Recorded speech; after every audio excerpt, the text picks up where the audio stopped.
दरवाजा खोलो बेटा। ऐसा नहीं करते बेटा, दरवाजा तो खोलो। पिछले कुछ दिनों से ऐसे ही कर रहा है वो। 17 जुलाई से? हाँ, ऐसे ही कुछ।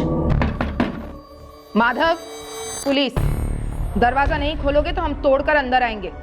जरूरी बात करनी है तुमसे। मैंने कुछ नहीं किया, मुझसे क्या बात करनी है? कुछ नहीं किया तो सामने क्यों नहीं आ रहे हो?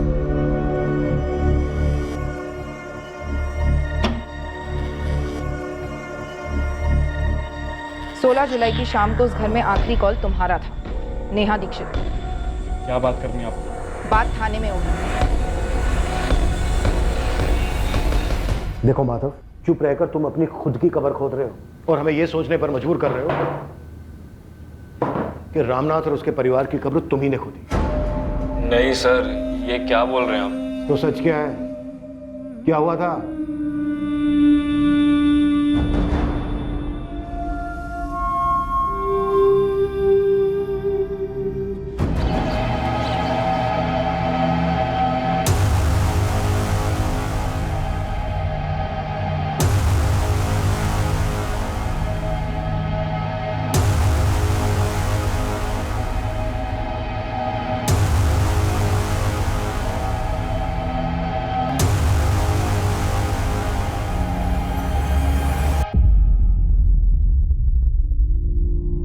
ये बला टल जाएगी मुकेश, ये बला जल्दी टल जाएगी। कितनी जल्दी रामनाथ जी? बहुत जल्दी। एक अरसे से बुरा समय ही चल रहा है, ये दशा कब तक चलेगी?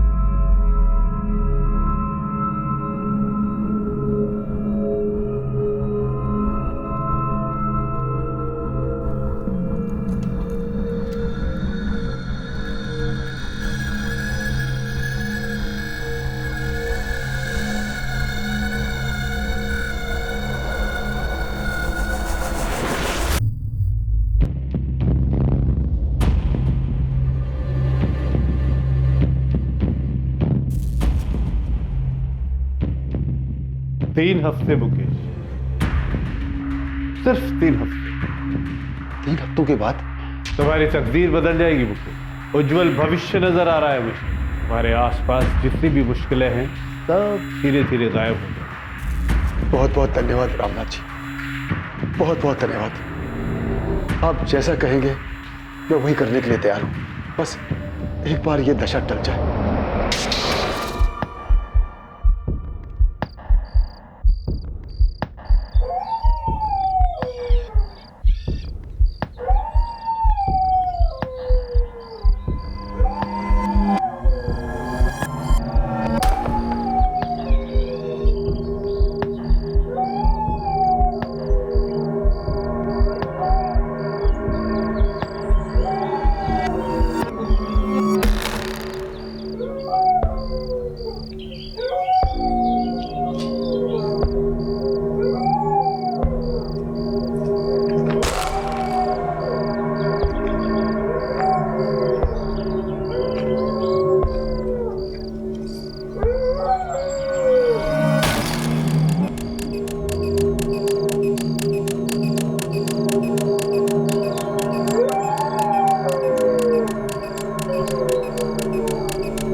फोन भी नहीं उठा रहे हैं रामनाथ जी। 3 दिन से ताला लगा है रामनाथ जी के घर पर। ऐसे कहीं जाती थी तो गायत्री भाभी हमेशा मुझे बताती थी, इस बार किसी को नहीं बताया। दूध वाला भी पूछ रहा था कब आ रहे हैं ये लोग। वो रामनाथ जी के चेले, वो लक्ष्मण और धीरज, वो भी आकर लौट गए। सरला, 2-3 दिन पहले रात को जो हो रहा था वो अजीब था। क्या हो रहा था? वो गली में कुत्ता कितने अजीब तरह से रो रहा था, कुछ मनहूस हो रहा था। ये कैसी बातें कर रहे हो? आप भी रामनाथ जी की तरह बातें करने लगे हो। मुझे यहाँ कुछ ठीक नहीं लग रहा है। मैं रामनाथ जी के छोटे भाई आनंद को फोन लगाता हूँ।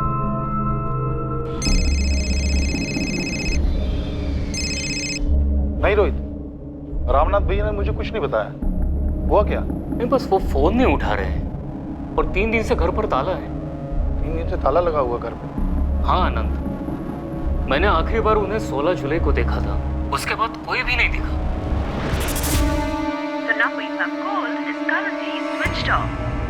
पापा, किशोर भैया और नया दीदी का भी फोन बंद आ रहा है। हाँ विशाल, ये गायत्री भाभी का फोन भी बंद आ रहा है। सब लोग गए कहाँ होंगे? ऐसे सभी लोग फोन बंद करके कहीं जाएंगे क्या? कुछ तो गड़बड़ है। आप तुरंत मजोली के लिए निकल जाइए, देख कर आइए ना कि माजरा क्या है।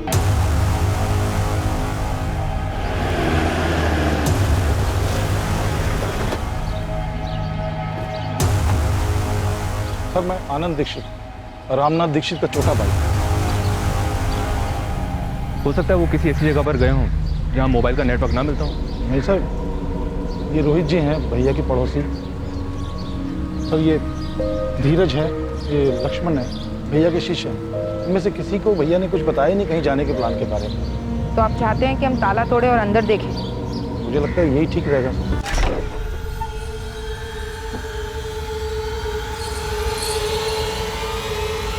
सर रुकिए, खून।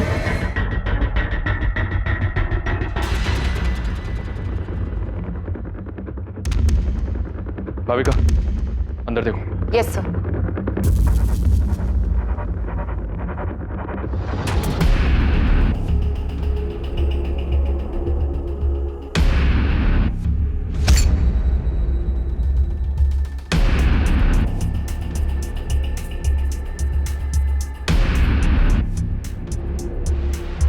यहाँ कुछ हुआ है सर? कोई है अंदर क्या? नहीं आना, अंदर कोई नहीं।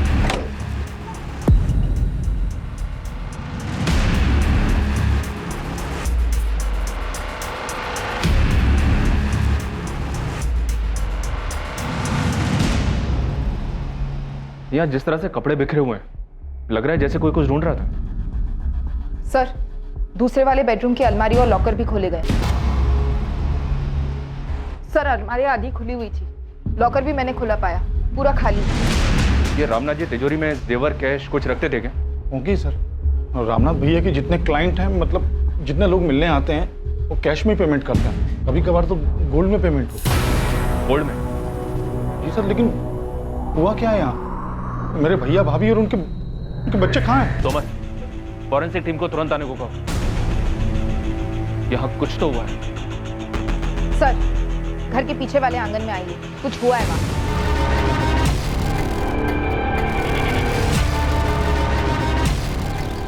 सर, यहाँ खुदाई हुई, फिर ढका गया है, फ्रेश लगता है।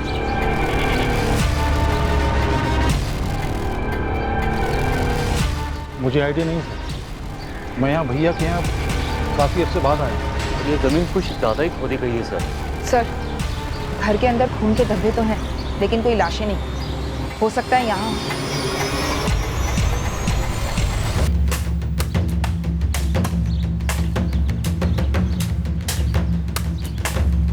आराम से खोदो, आराम से।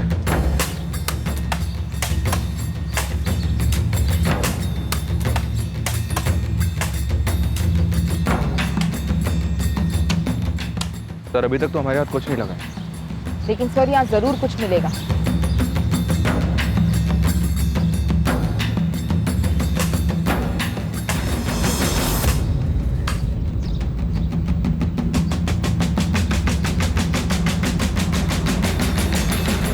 ये तो रामनाथ भैया है।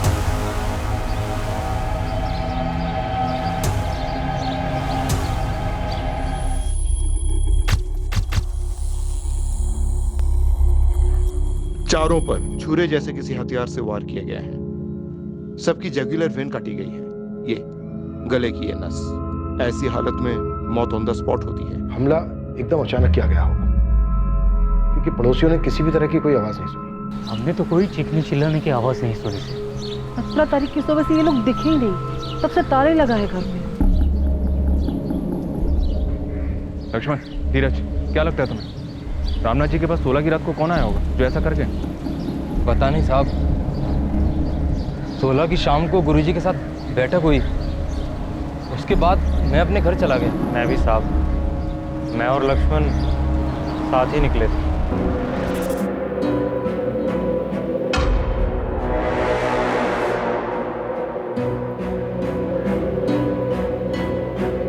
लक्ष्मण, उस रात कोई आने वाला था क्या रामनाथ जी से मिलने?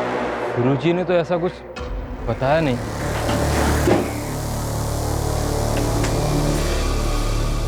सर, ये 4 फोन्स ड्रॉअर में से मिले। इन्हीं चारों के होंगे, रामनाथ जी, उनकी वाइफ गायत्री और बच्चे नेहा और किशोर। कम से कम 72 घंटे। 72 घंटे, इससे ज्यादा हो भी नहीं सकते, क्योंकि 16 जून की शाम को इन सबको देखा गया था और 17 तारीख से घर पर ताला लगा है। अजीब बात है इंस्पेक्टर, 16 की रात 4 कत्ल होते हैं, लेकिन पड़ोसी को भनक तक नहीं लगी।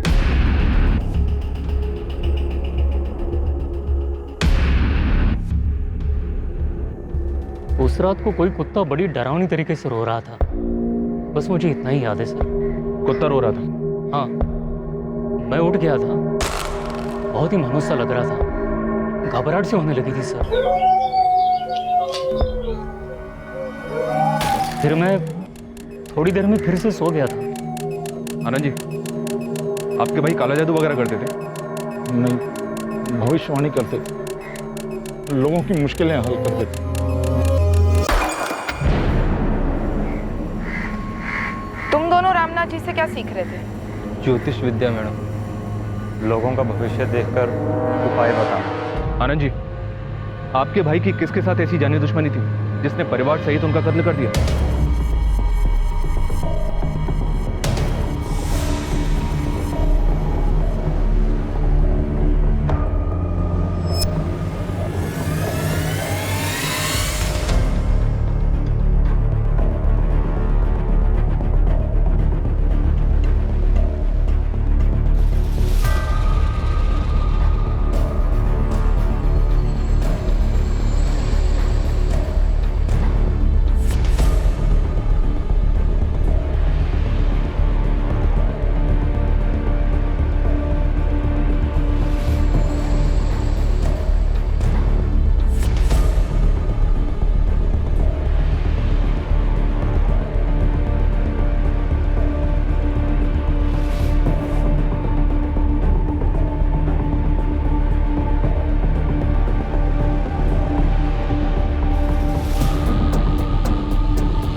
चारों फोन्स पासवर्ड प्रोटेक्टेड है। ट्रैक करने के लिए जबलपुर भेज रही हूँ। गुड। और फॉरेंसिक ऑफिसर को बोलना जितना ज्यादा जल्दी हो सके उतना जल्दी। घर से कुछ पता चला क्या क्या चुराया गया? रामनाथ जी के भाई आनंद को एग्जैक्टली तो नहीं पता, लेकिन उनका इतना कहना है कि लॉकर में काफी कैश और ज्वेलरी रही होगी।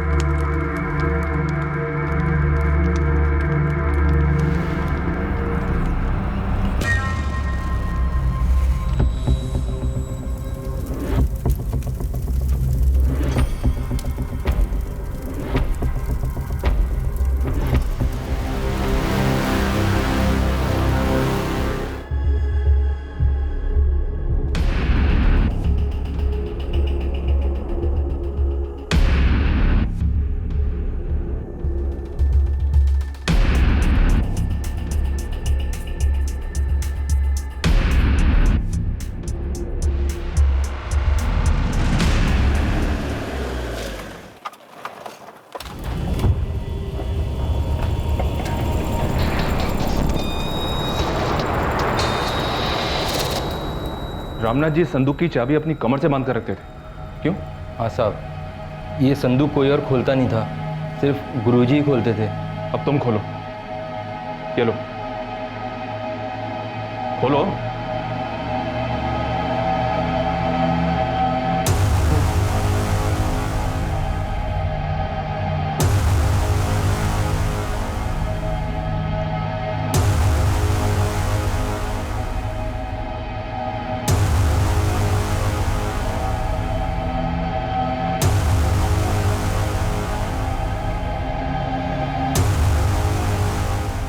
जिसने भी ये मर्डर किए वो अलमारी से शायद कैश और ज्वेलरी दोनों ले गया।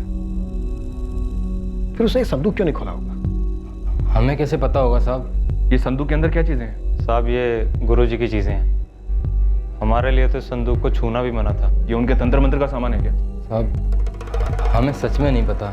लक्ष्मण, धीरज, ऐसा कौन हो सकता है जो तुम्हारे गुरुजी और उनके पूरे परिवार की हत्या कर दे? साहब मुझे नहीं लगता ऐसा कोई था, और अगर कोई था तो मुझे कोई अंदाज़ा नहीं है। साहब मुझे भी नहीं पता गुरुजी और उनके परिवार को कोई क्यों मारेगा। वो तो बहुत भले आदमी थे, उन्होंने तो कभी किसी का बुरा भी नहीं किया। तुम दोनों का इस घर में बराबर आना जाना था। अब तुम दोनों हमें ये बताओ, ऐसा और कौन है जो हमारी मदद कर सकता है? वो गोपाल से आपने बात की? गोपाल जोशी। गोपाल रामनाथ दीक्षित के शिष्य हो तुम? जी, काफी कुछ सिखाया है गुरुजी।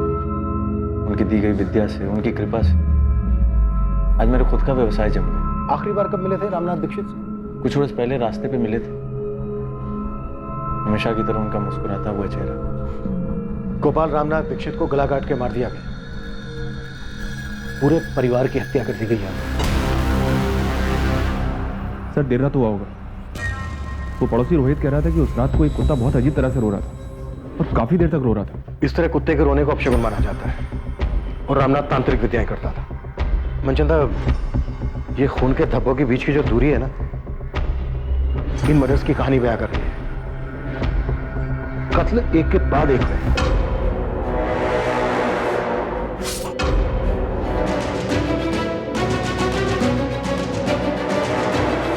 सिर्फ इतना ही नहीं, रामनाथ दीक्षित की पत्नी गायत्री और उनकी बेटी नेहा के साथ बलात्कार भी किया गया। यह बलात्कार कत्ल के बाद हुआ है इंस्पेक्टर। तो you mean necrophilia? Yes, necrophilia, लाशों के साथ संभोग की विकृति। कौन हो सकता है वो जो ये सब कर सकता है? सर मुझे समझ में नहीं आ रहा कौन कर सकता है। रामनाथ जी जैसे भले इंसान, उनका भला परिवार, और ये हमला सिर्फ चोरी के इरादे से किया गया है? ऐसा बिल्कुल नहीं। 4 मर्डर करना, घर लूटना, फिर चारों लाशों को यहाँ घर के पीछे के आंगन में दफनाना। ये मर्डर्स लूट और चोरी की वजह से किए गए नहीं लगते, क्योंकि अगर ऐसा होता तो लाशों को दफनाता क्यों? Right sir. चाका डालने वाले अक्सर मर्डर्स करते हैं, सेक्सुअल असॉल्ट भी करते हैं। कपड़े खोदने के लिए कोई इतनी मेहनत करेगा, वक्त जाया करेगा? बिल्कुल नहीं। और जो चोरी हुई है वो इतनी चालाकी के साथ हुई है कि पहले हमारी नजर में ही नहीं आई। और वो बाहर दरवाजे के ताला लगाना, कौन सा चोर ऐसा करता है?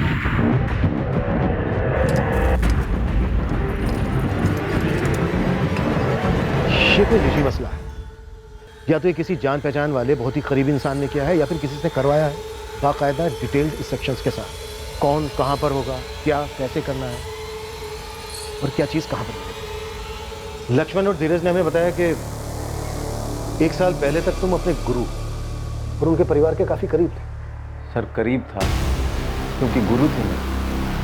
जैसा कि मैंने आपको बताया कि आज मैं जो कुछ भी अपने पैरों पे खड़ा हूं तो सिर्फ गुरु जी की वजह से। कौन हो सकता है वो जो इतनी नफरत करता था उनसे? बोलो गोपाल।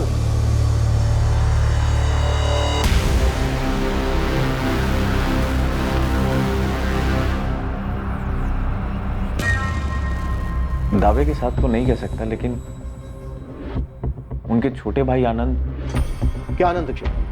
बोलो। गुरुजी और उनके छोटे भाई आनंद के बीच में प्रॉपर्टी को लेकर कुछ विवाद चल रहा था। दामों में उनका पुश्तैनी घर है। पापा बहुत टेंशन में लग रहे हैं आप। एक बात खाई जा रही है बेटा, गायत्री भाभी और यहाँ के साथ जो किया बहुत घिनौनी हरकत है। ऐसा कैसे कर सकते हैं?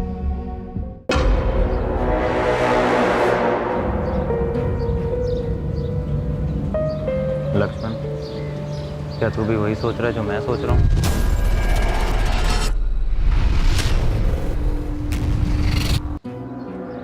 चू भी मत करना धीरज, चुपचाप बैठे रहो। क्या तुझे नहीं लगता हमें सब कुछ सच सच बता देना चाहिए? सच बताने जाएंगे तो हमारी जान पर आएगी। तुझे इतना तो समझ आ रहा है ना कि पुलिस को हम पे शक है, बिल्कुल समझ रहा हूँ मेरे भाई, इसीलिए बोल रहा हूँ। मुंह बंद रखना है हमें, एकदम बंद।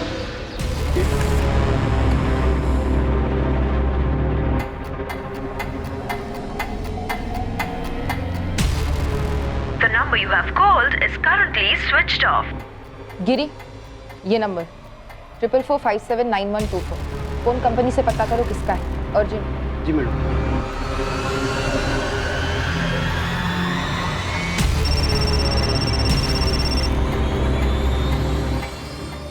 हेलो, कस्तूरी नगर पुलिस स्टेशन से एएसआई भाविका शर्मा बोल रही हूँ। आप कौन हैं? जी, मैं श्रेया गोयल बोल रही हूँ। तुम्हारी और किशोर दीक्षित की काफी बात होती थी फोन पर। जी हाँ, हम दोस्त थे। तो तुम्हें तो पता ही होगा किशोर दीक्षित का मर्डर हो गया। जी हाँ, जानती हूँ।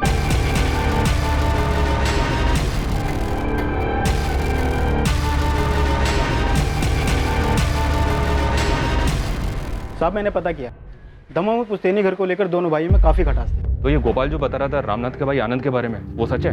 बिल्कुल सच है। एक मिनट गोपाल, रहने दो इसे।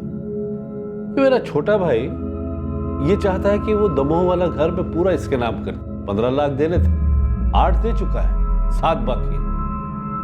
मैं इससे कह रहा हूं कि भाई वो 7 लाख दे दो तो मैं कागजात पे साइन कर देता हूं। मैं गलत कर? बिल्कुल गलत नहीं कह रहे हैं आप। अगर आपकी जगह पे आनंद जी होते तो क्या वो साइन करते? अपना काम करो गोपाल। और भैया, घर के मामले में बाहर वालों को क्यों ला रहे हैं आप? 7 लाख देने दे दूंगा मैं, कहीं भागा जा रहा हूँ क्या? अरे तो मैं भी कहां भागा जा रहा हूं आनंद। देखो भाई, हिसाब साफ होना चाहिए, आसानी रहेगी सबके लिए। अब रामनाथ तो रहा नहीं और ना उसका परिवार, तो सारी जमीन अब सिर्फ आनंद दीक्षित की। हाँ मैम, मुझे किशोर के लिए डर था और पहले से ही था। क्यों? उसके पापा कॉर्पोरेटर हैं। किसके पापा? सूरज के पापा। और सूरज ने किशोर को धमकी दी थी। किशोर नहीं, किशोर, किशोर छोड़ो इसे। किशोर, क्या कर रही हो तुम? होश में दो। श्रेया, तुम पहले मेरी गर्लफ्रेंड थी। सिर्फ दोस्त है सूरज, पर मैं किशोर को लाइक करती हूँ और वो मुझे। तो तू पीछे रह साले। और तू जो भी है, ये दुनिया ना तेरे बाप की जागीर नहीं है। साले है, दुनिया मेरे बाप की जागीर है। अबे कॉर्पोरेटर है तो क्या हुआ? भगवान तो नहीं है? अबे तू देखेगा क्या ताकत है मेरे बाप की। तू, तेरी तो पूरी फैमिली देखेगी। अबे मझौलिया कर और वहां आके ना पूछ कि रामनाथ दीक्षित की क्या ताकत। एक मंत्र पढ़ेगे ना, तुम सबकी बैंड बज जाएगी। चल फिर देखते हैं ना, मंत्री की पावर जीतती है या फिर मंत्री की पावर।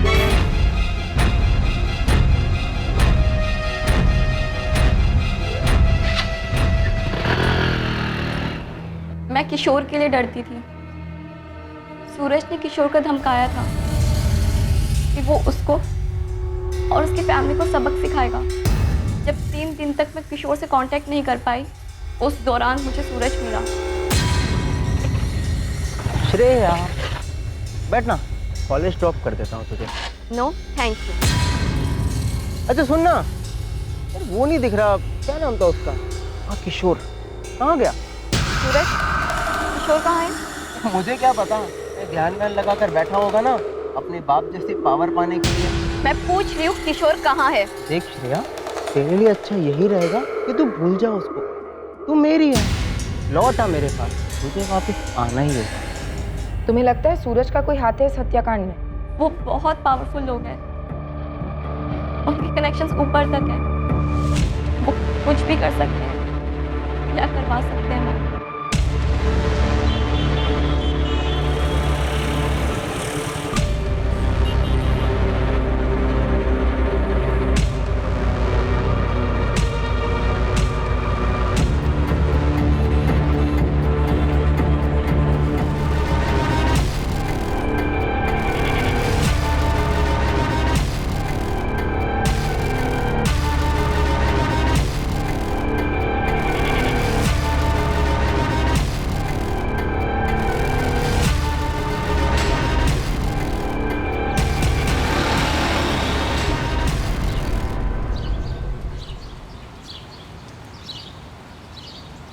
गोपाल भाई, गोपाल भाई,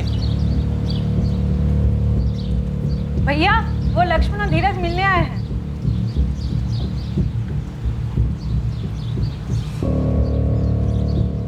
गोपाल भाई, एक बात थी जो हमने आपको नहीं बताई। क्या? पुलिस ने लक्ष्मण से गुरुजी की संदूक खुलवाई। और क्या धीरज? क्या हुआ लक्ष्मण? संदूक में नहीं थी वो। हमें पता है आनंद, तुम्हारी अपने भाई रामनाथ दीक्षित के साथ अनबन चल रही थी पुश्तैनी घर को लेकर। इस वक्त हमारे पास कोई सबूत नहीं है जो तुम्हें इस जुर्म से जोड़े। अब तुम्हें बताओ, तुम अपना जुर्म खुद कबूल करोगे या फिर हम हमारे तरीके से कबूल करवाएं?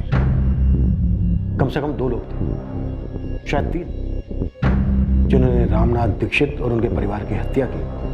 इस सब की लाशों को घर की बैक साइड में दफना दिया। और इतना ही नहीं, तुम्हारी भाभी और भतीजी के साथ उन्होंने रेप भी किया है।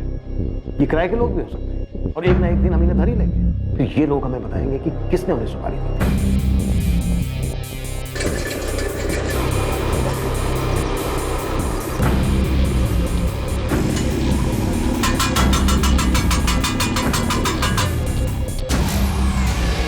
उस गोपाल ने चुगली की। हम तुम तक पहुंच गए आनंद, अब ये मैटर नहीं करता है कि रास्ता हमें किसने दिखाया। मुझ तक तो पहुंचना ही था सर। मेरे और भैया के बीच में पुश्तैनी मकान को लेकर इतना बड़ा मसला चल रहा था, सबको मालूम था। तुम्हारी दुश्मनी जाहिर थी, इसका मतलब ये नहीं है कि तुम शक के दायरे के बाहर। दुश्मनी नहीं थी सर, वो सिर्फ एक मकान का मसला था। और उस मसले के लिए इतना भयंकर कांड करवाऊंगा मैं?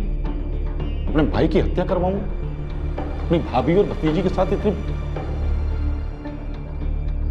सर, मैं मानता हूं कि मुझे वो मकान चाहिए था, लेकिन ऐसे बिल्कुल नहीं, बिल्कुल भी नहीं। सर, मैं साधारण सा व्यापारी हूं, इतना गंदा नहीं सोच सकता। मेरे भैया और भाभी को, बच्चों को, सबको मार डाला गया, उसके पीछे कोई और कारण है। और क्या है ये कारण? सर, मेरे भैया बहुत कम उम्र से इस सब में शामिल थे। उनके पास दैवी शक्तियां थी। उनको लोगों की समस्याओं के बारे में पहले ही मालूम पड़ जाता था और लोगों की समस्याओं को दूर करने की शक्तियां थी उनके पास। हमारे पास भी शक्ति है मुजरिम तक पहुंचने की, फिर चाहे मुजरिम ने कितनी भी चालाकी की। तो लगाइए ना शक्तियां, क्योंकि आपका मुजरिम मैं नहीं हूं।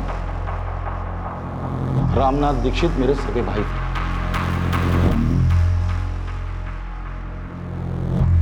माधव रघुवंशी नाम है सर। रामनाथ की बेटी नेहा के कॉल रिकॉर्ड्स में काफी बार आया। 16 जुलाई को उसे आखिरी कॉल इस माधव रघुवंशी के फोन से ही गया था। माधव, अब हमारे पास बस एक ही रास्ता है। मैं कब से तैयार हूँ। तुम तैयार हो? ठीक से सोच लो, सच में तैयार हो? मैं तैयार हूँ। मैं तुम्हारी होने के लिए कुछ भी कर सकती हूँ। तो आज रात कर दें? हाँ, जब बोलो तब। 16 जुलाई की रात को फैमिली का एक कॉल्स में से ये लास्ट कॉल था? जी सर। इस माधव को ले आओ। हो सकता है नेहा ने माधव को कुछ बताया हो, उस रात कुछ हुआ हो इस कारण से। जी सर, माधव को मैं अभी बुलाती हूँ। और sir, Manchanda sir corporator Dharmendra Gupta के बेटे सूरज गुप्ता को उठाने गए।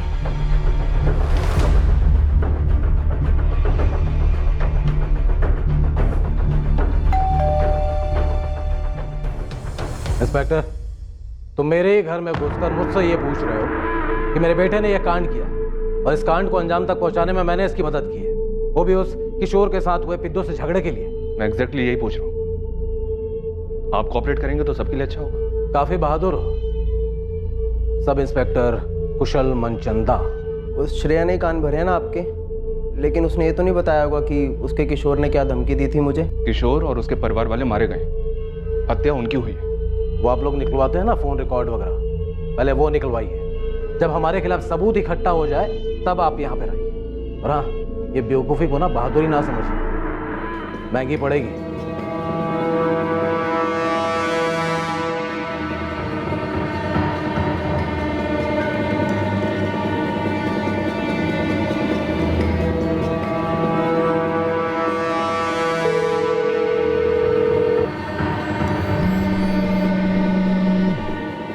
श्रेया, तुझे दिखता क्यों नहीं है?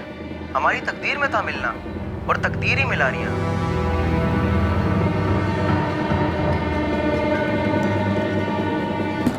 माधव, माधव, दरवाजा खोलो बेटा। ऐसा नहीं करते बेटा, दरवाजा तो खोलो। पिछले कुछ दिनों से ऐसे ही कर रहा है वो। 17 जुलाई से?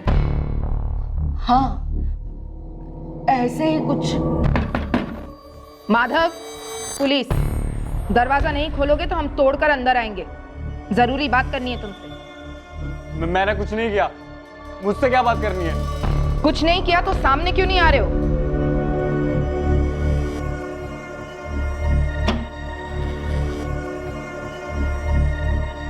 16 जुलाई की शाम को उस घर में आखिरी कॉल तुम्हारा था, नेहा दीक्षित। क्या बात करनी है आपको? बात थाने में होगी। देखो माधव, चुप रहकर तुम अपनी खुद की कब्र खोद रहे हो और हमें यह सोचने पर मजबूर कर रहे हो कि रामनाथ और उसके परिवार की कब्र तुम ही ने खोदी। नहीं सर, ये क्या बोल रहे हैं आप? तो सच क्या है? क्या हुआ था?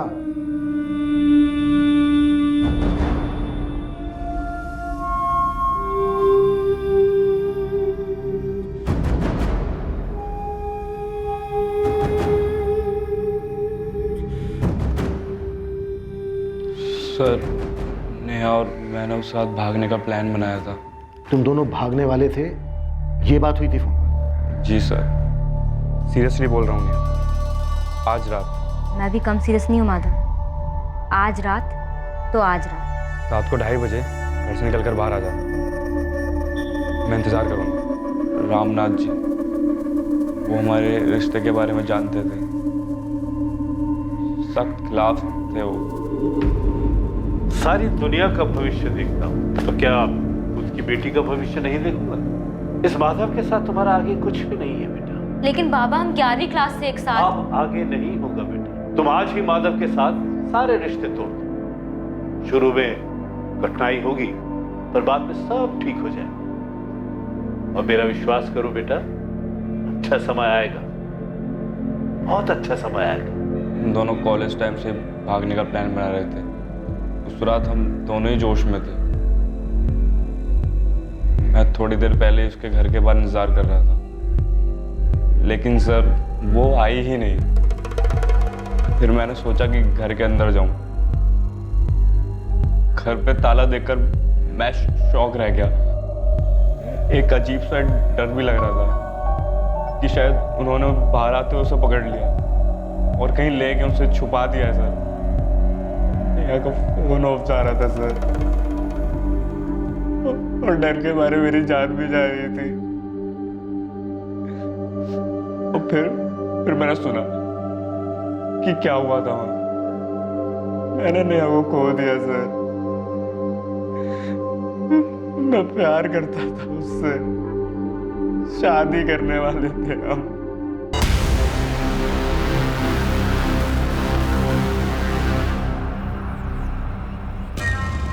सर, इस माधव को क्लीन चिट देना बनता नहीं, कुछ तो छुपा रहा है।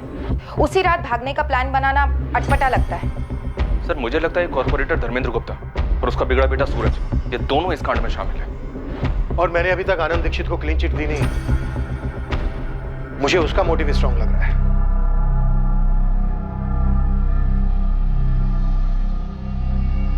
पूछना तो नहीं चाहिए, फिर भी पूछ रही हूँ।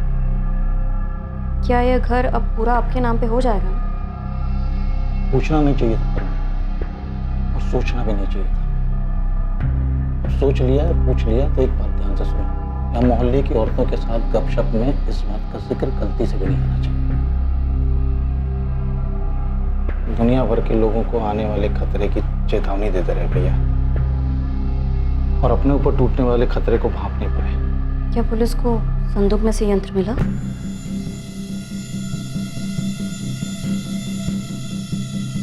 तुझे किसी भी बात की चिंता करने की जरूरत नहीं है। अरे पुलिस अपना काम करेगी, उसे करने दे।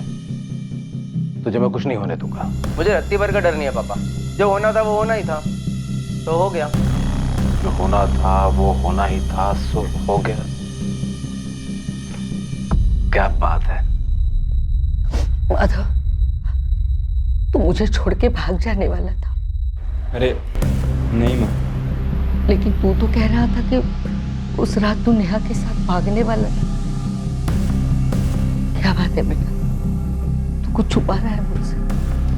बताओ ना मुझे, माँ हूं मैं तेरी, सच बता। तू जो कह रहा था वो सच नहीं है ना? क्या क्या गायब था संदूक से? गुरुजी की पोटली साहब, जिसमें गुरुजी का यंत्र होता था। कैसा यंत्र? क्या खास था उस यंत्र में? उस यंत्र में दैवी शक्तियां थी, इसीलिए उसे लाल पोटली में बंद रखा जाता था। कैसी शक्तियां थी उस यंत्र में? गुरुजी ने कभी डिटेल में तो नहीं बताया। इतना बताया था गुरुजी ने कि बहुत शक्ति है उस यंत्र में, इसलिए हमेशा ताला बंद रहता था संदूक का। लाल पोटली? गुरुजी, क्या है उसके अंदर? उस पोटली में शक्ति है, भविष्य देखने की, अतीत जानने की। गुरुजी, क्या हम भी उसे देख सकते हैं? नहीं, मेरे अलावा कोई नहीं। तुम दोनों से पहले भी कई लोगों ने उसके बारे में मुझसे पूछा, छूने के लिए, देखने के लिए, लेकिन कोई फायदा नहीं। वो सिर्फ मेरे लिए बना। दूसरों की जिंदगियों का भूत, वर्तमान, भविष्य जानना इस विद्या का सबसे कठिन लक्ष्य। विचलित मन इस विद्या का दुश्मन है। तुम दोनों का मन भी आज विचलित है, ये जानने के लिए कि इस पोटली में क्या है। जब आपने संदूक खुलवाई तो उसके अंदर वो लाल पोटली नहीं थी साहब।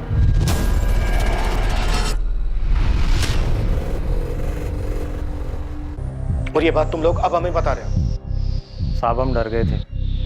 हमें लगा कोई है जो इस यंत्र की ताकत को जानता है, उसी ने उसे चुराया है। और अब गुरुजी की शक्तियां उसके अंदर भी आ गई हैं, और हमने मुंह खोला तो वो हमें कुछ कर सकता है।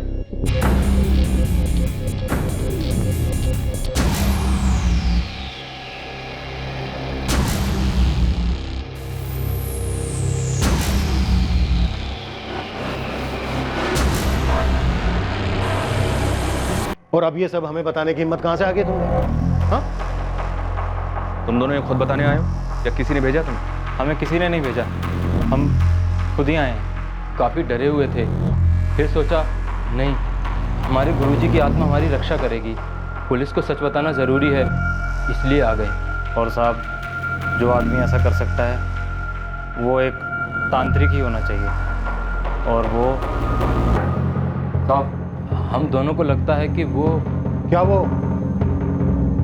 कौन तांत्रिक हो सकता है वो?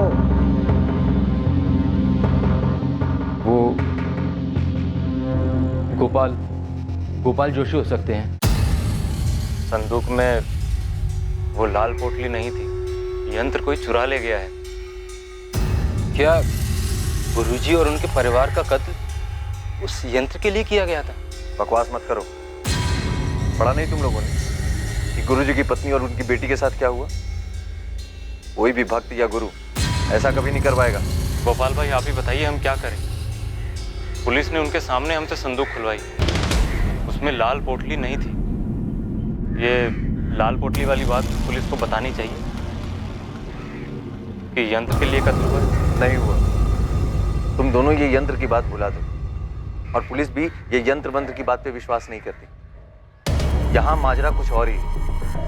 लेकिन यंत्र गायब है। तो होने दो गायब। याद करो, उस यंत्र को सिर्फ हमारे गुरुजी इस्तेमाल कर सकते थे, और वो नहीं चाहते थे कि उसे कोई और छुए भी।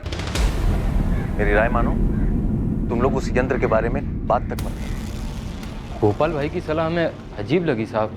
साहब, उन्हें तो सीधे सीधे कहना चाहिए था कि पुलिस को जाकर सब बता दो, लेकिन उन्होंने ऐसा नहीं किया। तभी हमें गोपाल भाई पर शक हुआ।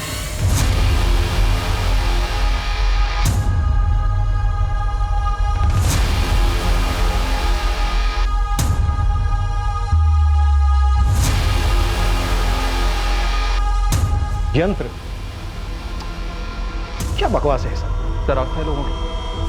जो ये रामनाथ करता था वैसे तो बहुत सारे तांत्रिक करते हैं, लेकिन सर इस रामनाथ के पास काफ़ी लोग आते थे इस यंत्र के जरिए अपनी भविष्यवाणी को सुनने के लिए, अपने बुरे वक्त को टालने के उपायों को जानने के लिए। लेकिन ये यंत्र दिखता कैसा है और किस चीज़ का बना है? कि धीरज और लक्ष्मण का अचानक हमारे पास आकर इस यंत्र के बारे में बताना।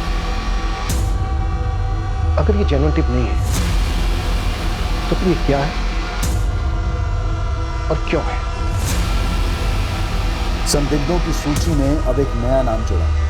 क्या इस नए संदिग्ध गोपाल का सामने आना दरअसल पुलिस को गुमराह करने की एक चाल थी, ताकि वो लोग जो पहले से पुलिस की रडार में हैं वो बच निकले।